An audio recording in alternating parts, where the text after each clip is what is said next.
I'm Kashyap. I'm going to be talking to you about how to build a gaming company in India, the Manchester United way.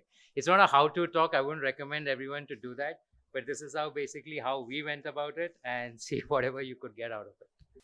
So I'm the CEO and co-founder of Hitwicket. I'm a computer science graduate from VIT Vellore. I got an award from the institute as well. And immediately post graduation, I moved to Sweden to work in UI UX. And I decided to come back to India and founded my own company, Octotop, which was into mobile and web development. So I made my first game when I was 11 years old. It was about a couple of years in my childhood where I was really fascinated about designing games. I had a I used to design a board game in a book where every page used to be a different game. So this was the first game that I had ever made, and about 10 people played it, and four of them were related to me. So times have changed, things have evolved, and today Hitwicket has 3 million users across 100 different countries, and that's why I'm pretty much here. So what is the toughest part about starting up, right? You would think that a lot of you may be thinking, okay, I have a great idea, and I want to start a company. I want to see how big I can make this. But the thing is, ideas are as common and cheap as air. That's something you realize the hard way always. Everybody has ideas. Almost every single person that I've met has ideas. What is a good idea? What is a great idea? What's an absolute rubbish idea? Pretty much defines how you actually spend your time and chase the wild goose chase or something really, really big. So, no, idea is not the toughest part about starting up. Is it money? Now, again, this is a slightly tricky question because I'm talking about starting up. I'm not talking about staying in business, sustaining, becoming massive or something like that. It's just starting up. In today's day and age, when it comes to technology products, it's so easy to start up and build something on your own. It just takes about 3 or 4 people to come together, free software, open source, and you can build your own product and launch it in no time. So, no, money is definitely not the most important thing for you to start up. The team. Now, this is where it gets really, really interesting. Because when you get an idea, you always think, okay, I have a certain amount of skill set and I can do about 70% of the work on my own. But it's the other 30% where you realize that, okay, I need a whole bunch of people around me to be able to do that 30%. Because without that, you got nothing. And this is where team is so much important. And the kind of culture that you set and the kind of people that you bring in pretty much defines how your progress will be in the future. And the thing about games is we need cutting edge talent across the board. We need cutting edge tech talent, design talent, data science talent, product talent. You cannot have average in any one of these things. Because keep in mind, when you build and launch your game, from day one, you're competing with Supercell, you're competing with the Zyngas of the world. Why should a user not play those games and play your game? You need to match that standard whether you like it or not.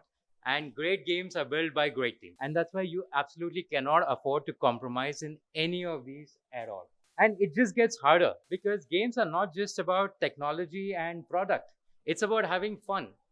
Most of the tech startups don't have to worry about making it a fun experience. You pull out a Swiggy app, you order food for yourself, and the food gets delivered to you. You're measured in delivery time. Your moment of delight is your delivery time. It's not whether it was a fun experience. That's not what determines whether you're going to uninstall the app and install a competing app. No, absolutely not. And this is why games are so much more challenging because it's just an extra layer of complexity in the kind of things that you actually need in your team to keep the consumer happy. And getting a team together is super, super difficult. Why? Because one of the things is the gaming market in India is still very, very nascent. There are not too many companies out there. There are not too many people who are really smart and outstanding, apart from Angelo Lobo and a few others, people that I know. But it's a very, very scarce market where nobody even knows what is good. That's the problem. When the ecosystem is not there, there's nobody even to tell you what is good and what is not so good. Nobody is even there to coach you on this. And that's what makes the ecosystem so behind in whatever I would say is out there in the Western markets. And we have to work extra hard to build a team in India. And the few people who are actually there, we don't even know how to find them. They're so dispersed across India. India is a massive, massive country. People are in one corner, that corner. And there's so few people, we don't even know how to find them. And the third part is particularly painful. It is competition. In India, As a gaming company, you are not competing for talent with other gaming companies. You're literally competing with the Flipkarts, the Oyos, and the Ubers of the world. And that is freakishly hard. In a lot of Western markets, people choose their career very early. I want to get into gaming, and they'll probably stick with gaming. They're probably competing with other gaming companies. But here, people are not so set on that. The market itself doesn't have that level of awareness.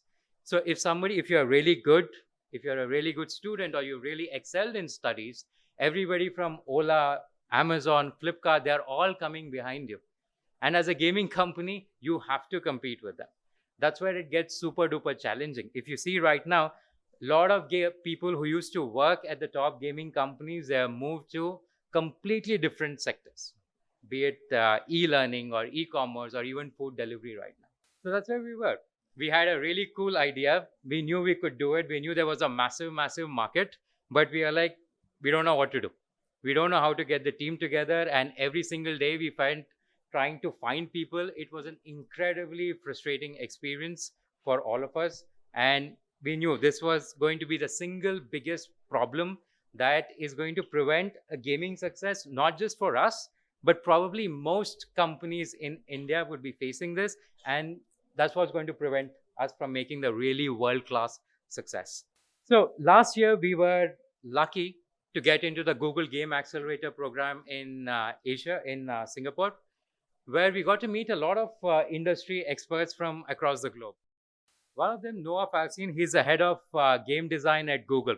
He had an amazing slide about what it takes to be a game designer. How do you spot a game designer? Think smart but quirky, balanced in terms of whether he's an introvert or an extrovert, fascinated by a variety of things, wonders how and why things work. The last point in particular was amazing because he says that fine, there are schools, but most of them are self-taught or they're learning from other designers. Now, this really inspired us. And a big influence, next big influence was Fergie's Fledglings. I don't know how many of you are Manchester United fans or even follow football, but this was the class of 1992 of the Manchester United Youth Academy. You had Beckham, you had Scholes, you had Ryan Giggs, you had West Brom, you had Nicky Butt. All these people who had won tons and tons of trophies as they progressed through their career. And the entire philosophy of the team was, forget about, by that time, Manchester United had not won a single trophy for more than 26 years. 26 years. They had forgotten what it even means to win. So they went with a completely different mindset that let's look back at our youth academy. Let's find all the great guys that we think that can become really big in the future. Let's invest in them. Forget about bringing in other people who are already past the peak of their careers. Let's invest in our youth and let's see how big we can make this. And that was an influence for us as well. So what did we do? We went back to VIT Vellore, the college that we graduated from. We went for campus placements. It's ranked one of the top colleges in India right now. And we thought back, as a student, what are the things that prevented the good guys from landing great roles? And we realized all these silly things like your GPA or your branch, which prevented people from landing their dream jobs. So, okay, let's eliminate that. Let's try to find the mavericks out there. Because going back to Noah's slide, where he talks about quirky people, people who are curious about things. Now, we wanted people like that. We didn't really want people who are very good academically, because we know that nobody's learning how to do game design in college anyways. So we had a long discussion with the placement center as well, where he recommended, no, there should be a minimum cutoff of some 80% so that they can even sit for your placement process because of the salary that you're offering. We're like, no, that's not possible, because at 80%, even I wouldn't be eligible for my own company. And that's where you realize that there's so much of disconnect between what is actually needed in the industry and what the education system is actually being. So we went for campus recruitment and 1,700 people applied to join us. This told us that the generation out there really understands games, right? These are people who've been playing games for years. They know how big they can actually get. And instead of applying for, there were so many other companies, Uber and all, who had gone for recruitment, but we ended up breaking the university record with the number of people who wanted to join us. And we didn't look at it as a campus recruitment process. We wanted to make it a campus recruitment experience. We've been designing games for a really long time now. We know how fatuis and tutorials and all those things work. We wanted to create that sort of an experience even in our recruitment process as well. So what we did was we conducted an esports tournament and we had a parallel written round. So you have two options. You can compete in esports. If you make it to the top, if you make it as a quarterfinalist, you don't have to take the written test. You are through to the next round. So to bubble out people from those 1700 people where you are likely to be lost, it's just like another mini competitive exam. We knew that that wasn't the ideal stage. That's why we conducted esports tournament. And then we had the written round as well, in case you couldn't make it to the top in that round. And those who qualified with that, we had a separate round where you were asked to design or code a game. We gave them a problem. Again, we kind of realized that we are going to a really good college where people are prepared to answer any question you have to throw with them. Now, these are guys who are preparing for interviews for Amazon or a Microsoft. They've pretty much by-hearted every problem under the sun, and there's nothing that we can ask that they wouldn't know. So we came up with a game. We came up with a bit of a chess game with wizards and giants, and we asked them to program that in 3.5 hours. And that's how we bubbled the people who could understand games, because a lot of people who were too much into just the studies part, they couldn't even understand the question for a really long time. And that kind of told us that maybe there's going to be a bit of a cultural mismatch in that. But the guys who really got it, and that's how we had our second round. And from there, we got people down to the interviews. And again, in the interviews, the interesting part, because we had this esports tournament, we knew what they were doing. Our questions were about what they actually did. I mean, this tournament was based on our own app. This generation of users, people who are graduating from college, I call that the golden generation, because this is the batch that has spent about 5 years playing mobile games. Their first game was a smartphone game. They probably spent thousands of hours playing mobile games. Yeah, we could see that the amount of knowledge that they actually had while going through this process, that was actually experience in itself, right? When we were interviewing them about the various features and functionality, how they would actually play the games and all, we knew that these guys were pure product guys. They understood the product in and out. They're as good as any other people that we had interviewed for product, because they've actually spent so much time playing games and understanding the mechanics of it. And those who are actually qualified through our esports tournament, we could make out they had figured out how to crack our algorithm to qualify for this. And that again is a fantastic skill to have. These are the hackers that you want on your side, right? And these are the things that we actually look for, and they work really, really well for us. So moving on from this, so with this learning in mind, so what some of the takeaways for the companies are: bring youth into your team. It is a eye-opening experience to work with people who are far, far more junior to you. I realized that I graduated when some of these guys entered school, which made me feel old, but it was also an amazing experience. There is so much that you can learn from them, because the lens with which they view the world is a lens that is completely alien to you, and that's where you have your maximum learning as well. And let's face it, these are the target group. This is the generation that we are building the games for. And it is super, super important that the powers that be in whichever company you are understands this and tries to accommodate them into the decision-making process itself. And we need to look for talent in unlikely places, guys. We have to understand that gaming is not mainstream in India. No, there is very few kids out there who are thinking at 11 or in the 11th or 12th class thinking, hey, I'm going to go into gaming. Or even if they are, there would be some parents saying that, have you gone mad? Be an engineer. Do the right thing. Pretty much everybody becomes an engineer first, and then they start thinking what they want to do in life. So don't be afraid of looking in places where you may not actually find game designers per se. Spreading awareness of the market is very important, not just for your own company, but for the entire industry itself. Let people know, why can't gaming be perceived as mainstream as, say, the movie industry? It's entertainment. If you could work on a YouTube app, why can you not work on gaming?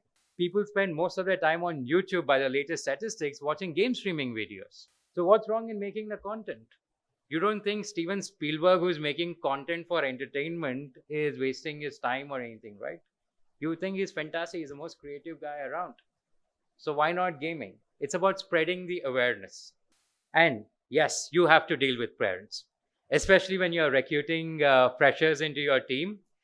One interesting couple of times it has happened that after we have recruited them, We get a call from them, a big SOS saying that my dad is not allowing me. He thinks gaming is not the right thing. And this is absolutely crazy. These are not something that you're prepared for, right? I don't know how many people, how many startups out there have had to answer questions like this.